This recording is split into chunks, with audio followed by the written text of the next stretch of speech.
Hello, MITDC community YouTube channel ni just likeว่าကျွန်တော်ဒီနေ့ညဝေပေးတော့မယ်တင်ခင်းတာတော့ Adobe After Effects အသုံးပြုတဲ့ညီကိုမောင်နှမများနဲ့ Adobe Premiere အသုံးပြုတဲ့ညီကိုမောင်နှမများအတွက်ပေါ့နော်မသိမဖြစ်တည်ထားမယ် graphic အကြောင်းကိုဒီဗီဒီယိုထဲမှာရှင်းပြပေးတော့မှာဖြစ်ပါတယ်ဒီမှာဆိုရင်ပေါ့နော်ကျွန်တော်တို့ဒီ Premiere ကိုစာဖွင့်လိုက်တာပဲထားအောင်နော် Premiere စာဖွင့်လိုက်တာနဲ့ဒီလိုမျိုးAdobe Premiere Pro ပေါ့နော်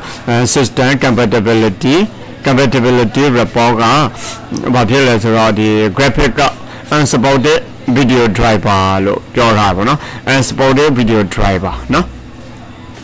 အဲ့လိုမျိုးဆိုရင်ကျွန်တော်တို့ကဒီ unsupported video driver ဒီကောင်က supported မလုပ်တာပေါ့ပြောမယ်ဆိုရင်နော် unsupported video driver ဒီ Premiere Pro ဒီ computer ထဲမှာဒီ Premiere Pro ကို MITDC Geforce GT 910 graphic က support မလုပ်ပေါ့နော်မလုပ်လို့ရှိရင်ကျွန်တော်တို့ကဘယ်လိုဖြေရှင်းရမလဲဆိုရပါလို့ကျွန်တော်တို့ကနေပြီးတော့ဒီ continue with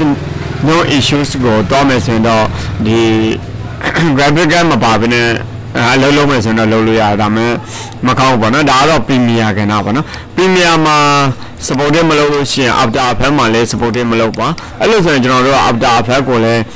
တစ်ချက်ဖွင့်ကြည့်အောင် After Effects မှာလည်းကျွန်တော်တို့ကဖွင့်လိုက်ပြီဆိုရင်ဒီပြဿနာကပေါ်မှာပေါ့နော်ဒီ computer ထဲမှာ GT MITDC Geforce GT 910က support မလုပ်အဲ့လိုဆိုရင်ကျွန်တော်တို့ကရှေ့ဆက်တော့ဖို့အတွက်ဒီနေရာမှာ continue with no issues ဒါနဲ့လည်းအလုံးလုံးနေလို့ရတယ်ဒါမဲ့ဒါမမှန်ကန်ဘူးပေါ့နော် graphic ကသူနဲ့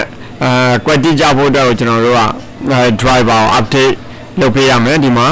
install လုပ်ပေးရမယ်เนาะအဲ့ဒီနည်းလမ်းကိုဖြည့်ရှင်းတဲ့နည်းလမ်းလေးကိုဒီဗီဒီယိုလေးမှာရှင်းပြတော့မှာဖြစ်ပါတယ်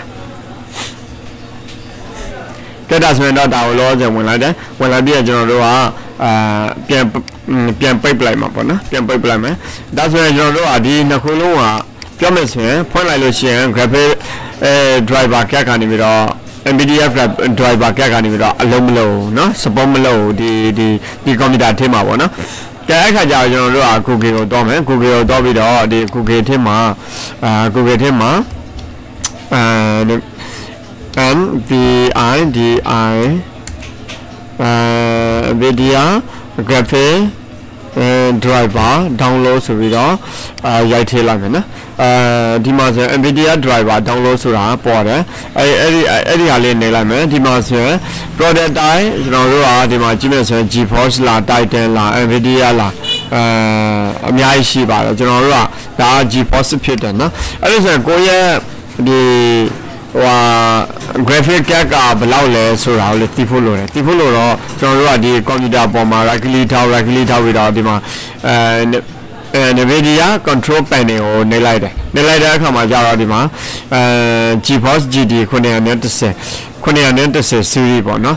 ဒါဆိုရင်ဒီနေ့လက်နဲ့လည်းကျွန်တော်ကြည့်လို့ရတယ်လို့နောက်ထပ်တစ်ခုကဒီနေရာလေးမှာနော်ဒီနေရာလေးမှာwindow R ကိုနေလိုက်မယ် window R မှာဘာရိုက်ထည့်မလဲဆိုတော့ပေါ့နော်ကျွန်တော်က DX DIG ဆိုပြီးတော့ရိုက်ထည့်ပါမယ်နော် DX DIG လို့ရိုက်ထည့်မယ်ရိုက်ထည့်ပြီးရင်ဒီလိုမျိုးရလို့ဆိုရင်တော့ okay ကိုနေပေးလိုက်ပါနော် Geforce GT 910 series ကိုအဲ့ဒီနည်းလမ်းနဲ့လည်းကျွန်တော်တို့ကပြန်ဝင်ကြည့်လို့ရပါတယ်ဒီမှာလည်းကြည့်လို့ရတယ်ဒီမှာဆိုရင်တော့ကြည့်အောင်ဒါတော့ system ရဲ့ info ပေါ့နော် system info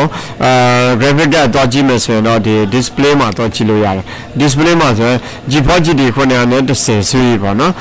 ဒီဘက်မှာသူရဲ့ဟိုဟာတွေကိုရေးထားပြီးတော့သူရဲ့ဒီ VRAM တို့ memory share memory တို့အသေးစိတ်ရေးထားပေးတယ်ပြောမယ်ဆိုရင်2000 MB ဆိုတော့ဒါ 2GB ပေါ့နော်2GB လို့ပြောလို့ရတယ်ဒါဆိုရင်ကျွန်တော်ဗီဒီယို graphic က 2GB ပေါ့နော်ကဲဒါဆိုရင်ရပြီဆိုတော့သူ့ကို next assistant နဲ့ထွက်လိုက်မယ်ဒီကောင်လေးလည်းပိတ်လိုက်မယ်ပေါ့နော်ပိတ်လိုက်မယ်ဆိုတော့အရင်ဆုံးဒါကျွန်တော်တို့ရှာထားတဲ့နေရာမှာဒီမှာလိုက်ရှာပေးရမယ် Geforce 900 series လားကျွန်တော်တို့ကဘယ်လောက် series လဲ900 series လား Geforce ကြည့်လိုက်မယ်ဆိုရင်GTH RTH ရှိမယ်အစစပေါ့နော်ဒီနေရာမှာဆိုရင်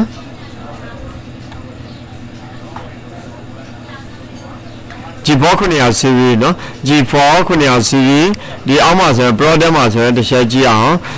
Geforce GT 910နော် Geforce GT 910ဒါကကိုရဲ့ graphic ကတ်နဲ့အတူတူဖြည့်ရမှာပေါ့နော်ကိုအသုံးပြုထားတဲ့ graphic ကတ်နဲ့နေပြီးတော့အတူတူဖြည့်ရမယ်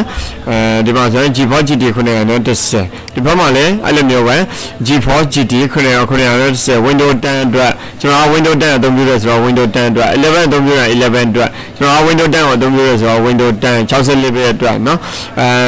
ဒီနေရာမှာ game ready driver လားကျွန်တော်တို့ကဒါ video editing လုပ်မှာဆိုတော့ studio driver SD နဲ့လုပ်ရမယ်နော်အင်္ဂလိပ် URL ကိုရွေးပြီးတော့ search ရှာလိုက်မယ်ပေါ့နော် search ရှာလိုက်တဲ့အခါကျတော့ကျွန်တော်တို့ကဒါဒီမှာကြည့်လိုက်မယ်ဆိုရင်တစ်ချက်ပြန်ကြည့်အောင်ကဲဒါဆိုရင်တော့အခုကျွန်တော်တို့ကဒီနေရာမှာ studio driver SD ကိုရွေးပြီးတော့ဗောနော်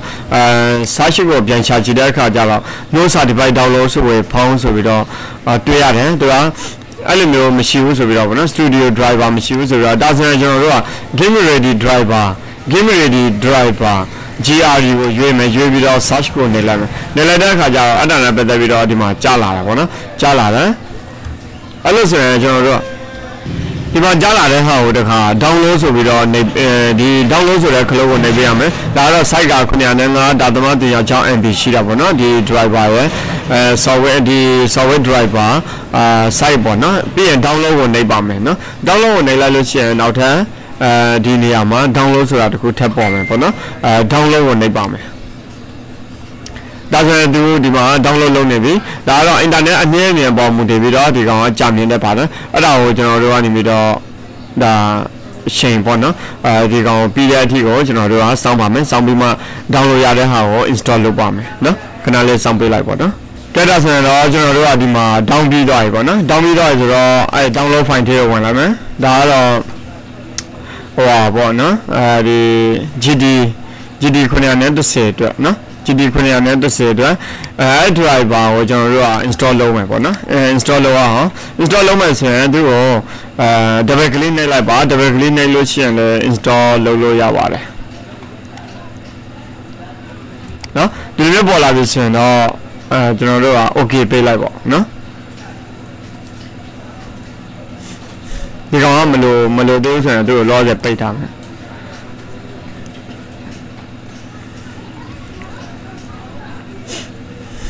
ဒါ Adobe After Effects အသုံးပြုတဲ့ညီကောင်မောင်နှမတွေ Adobe Premiere အသုံးပြုတဲ့ညီကောင်မောင်နှမတွေကမလုံးမဖြစ်လို့အဆင့်တစ်ဆင့်ဖြစ်ပါတယ်ဘာလို့လဲဆိုတော့ဒီ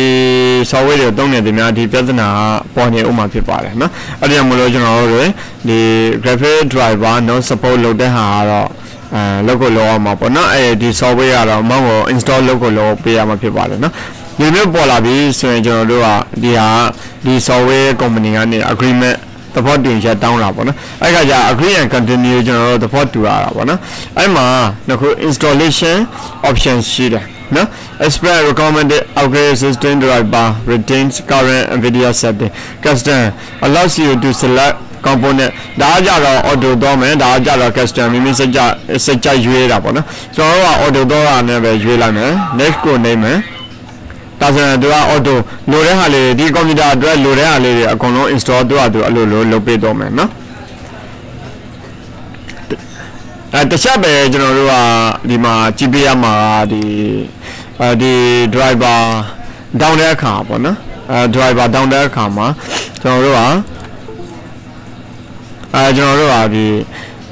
ဒီနေရာလေးမှာနော်ဒီနေရာလေးမှာဒီ studio driver နဲ့ကျွန်တော်တို့ရှာမတွဲခဲ့ဘူးဆိုရင်ကျွန်တော်တို့ကgame ready driver နဲ့တော့ပေးရမယ်နော်အဲ့ဒါလေးရှိတယ်အဲ့ခါမှာကျွန်တော်တို့က download ဆိုပြီးတော့နေလို့ရမယ်မနော် download ဆိုပြီးတော့နေလိုက်တဲ့အခါမှာပဲကျွန်တော်တို့ဒီ download link ကိုကျွန်တော်တို့က download ရတယ်သို့မဟုတ်ဒီဘက်ကဟာလေး download ရနော်အဲ့ဒါကတော့အဆင်ပြေတယ်မျိုး down ပေးရမှာဖြစ်ပါတယ်ကဲဒါဆိုရင်အခုဒီ DLSS momentum ဒါကတော့သူRDX ဘယ်လောက်ထွက်ပြီလဲဟိုဒါတွေကတော့သူ software မှာ auto ထည့်ပေးထားတာပေါ့နော်ဒါလေးပြီးတဲ့အထိကိုဒီ graphic driver ကိုစောင့်ပေးရမှာပေါ့နော်ကဲဒီဟာလေးကဒါ NVIDIA installer has finished နော်အကုန်လုံးပြီးသွားရေဆိုတော့ကျွန်တော်တို့က1 2 3 4 lesson လုံးပြီးသွားဆိုတော့ finish အဆင့်ကကြတော့ close ပေါ့နော်ဒါကတော့ပိတ်လိုက်ရင်ဒါဒီ driver install လုပ်ပြီးသွားပြီပေါ့နော်ဒီ driver က install လုပ်ပြီးသွားဖြစ်ပါတယ်နော်ကျွန်တော် video description အောက်မှာဒီ driver link ကိုပါတက်ပြီးတော့ထည့်ထားပေးမယ်နော်အဲ့ဒီကတက်ဝင်လို့ရတယ်နော်